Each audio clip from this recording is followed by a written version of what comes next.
Hello everyone, I am going to be doing my second usemap review, usemap setting map review. It's kind of hard to say, but this one is going to be of Tetris, as an opening intro thing is actually kind of cool, as he does have the different color supply depots right here that do spell out Tetris. And so, yeah, it's actually pretty sweet. So I'm going to, let's see, I guess go ahead and start. And then I guess to control it, you can actually use the arrow keys or WASD. And then, whoa, spacebar apparently doesn't rotate it. There we go. So W rotates it, and then S makes it go, wait, space makes it go down all the way. Or you can, let's see, there we go, and it makes a little sound every time you rotate it.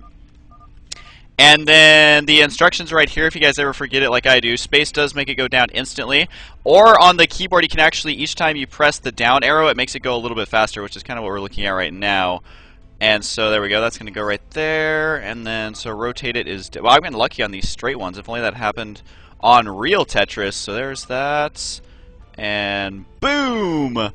Let's see. So there are actually a couple of Tetris clones out there. And this one, I think, was the best one I could find, just based on the preview picture. And, I mean, it's kind of sucky. You shouldn't judge a book by its cover or whatever, but, I mean, when I'm looking through hundreds of maps, something really has to stand out. I like how the supply depot is still animated, too. You can see the little fans and stuff still going around. And I like how it makes a sound as well every time it gets to a level. So I was reading the thread on this map, and apparently it is a lot of coding to actually make Tetris.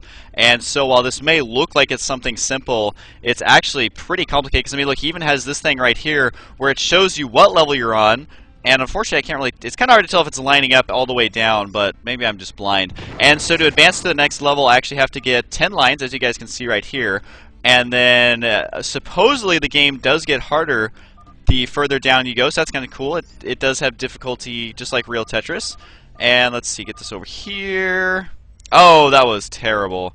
That was awful. I should not have done that.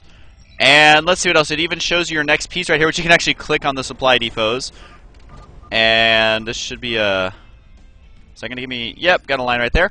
And then so this tells you what your next block is. And they're actually different colors based on which block it is. So just like in normal Tetris, if you play it on anything but like a Game Boy, then they do have the different colors there, which that is actually pretty cool, how each of these pieces all have their own unique color. And I really like how it has the controls right here.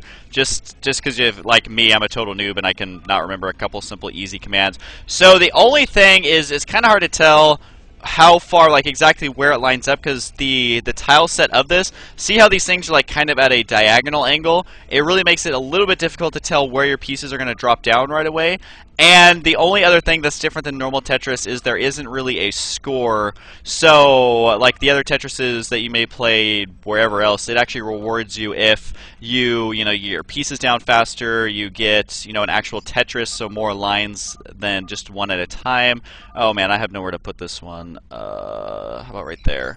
And so that is my only thing that I think could be a little bit different in this. But he just actually released this version. I was actually going to make a video... Oh, that was the wrong key. I was actually going to make a video of this a little bit earlier, but I saw that he was working on a newer version and actually uploaded the newer version right before I was going to actually make this video. So this is the newest version at the time of making this video. And, oh man, I need to be careful with that spacebar. He actually changed the keys. So I was looking at him before, and it used to be spacebar was what dropped him down right away, but now it is... it used to be spacebar to rotate it, and now it's spacebar to drop him down right away, so that's kind of why I'm nubbing it up here.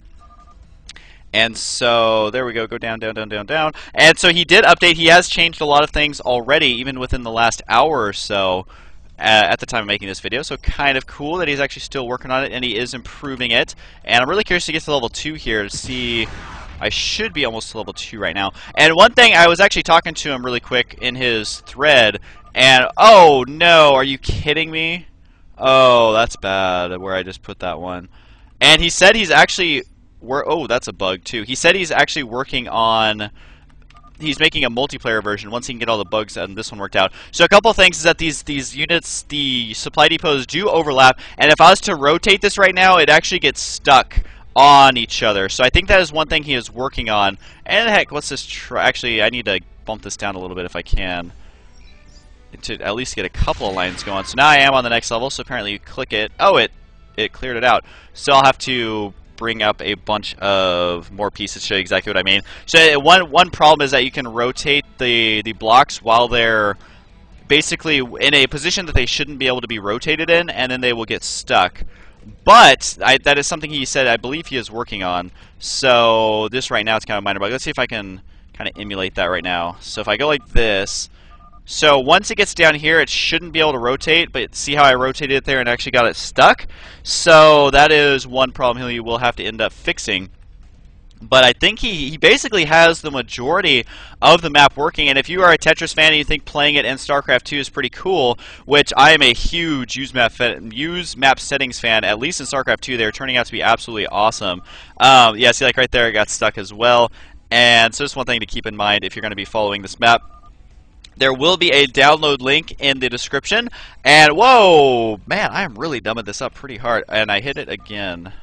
I really gotta be careful with that spacebar. It does send it down right away. I am a spacebar masher. I just love how these are actually animated. It's so cool. So like these ones are like flickering. Okay, so rotate it. Yeah. And actually, I want to test one more thing. Let's see. If you go like this. Okay, so it's like that. See how the supply depot is getting stuck there on the side? And then, yeah, so it does get stuck there. So it still needs a little bit of work for minor bug fixes, but if you just want to have fun playing Tetris, this is pretty cool. This is so far the best version I've seen of StarCraft II Tetris. I'm sure there's going to be a couple, but I really think that this one was made so quickly that all these bugs are something that can be fixed.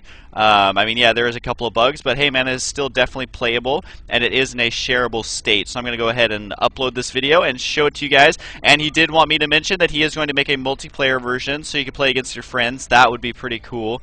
And then maybe get to where he can add items and stuff like that. That would just be awesome, as there are some Tetrises like that. Is it Tetrises? Either way, it's pretty cool, and I think that's going to be that. Whoa, it actually pushed that supply depot. It's like leaning over there now. I kind of knocked it out of the way a little bit. So it has some unintended physics there. Pretty cool. And I was just blown away by how good these maps are turning out to be. So if you guys have a good custom map you would like me to try out, something that can make a fairly decent, interesting video. I don't know how interesting Tetris is for a video, but hopefully you guys did enjoy it. So yeah, if there's any interesting maps out there you guys want me to try, a couple people have sent me maps already, but don't be offended if I don't make a video on it. It's not like I, hate you or anything. I'm just trying to find the ones that I think are most interesting out there for people to check out. And I do want to mention StarCraft II Mapster is actually where I'm finding most of these maps. They are made, yeah, that website's really cool. I think it is going to be the big up-and-coming map site. Every good custom map I've seen so far has been from sc2mapster.com, and there will be a link to that as well. And it's really cool. I think that their site's kind of in beta phase, so it's going to be getting upgraded as time progresses. I am really getting against the ropes here, especially after doing that. So there was one bug I did want to test to make sure you can get full lines.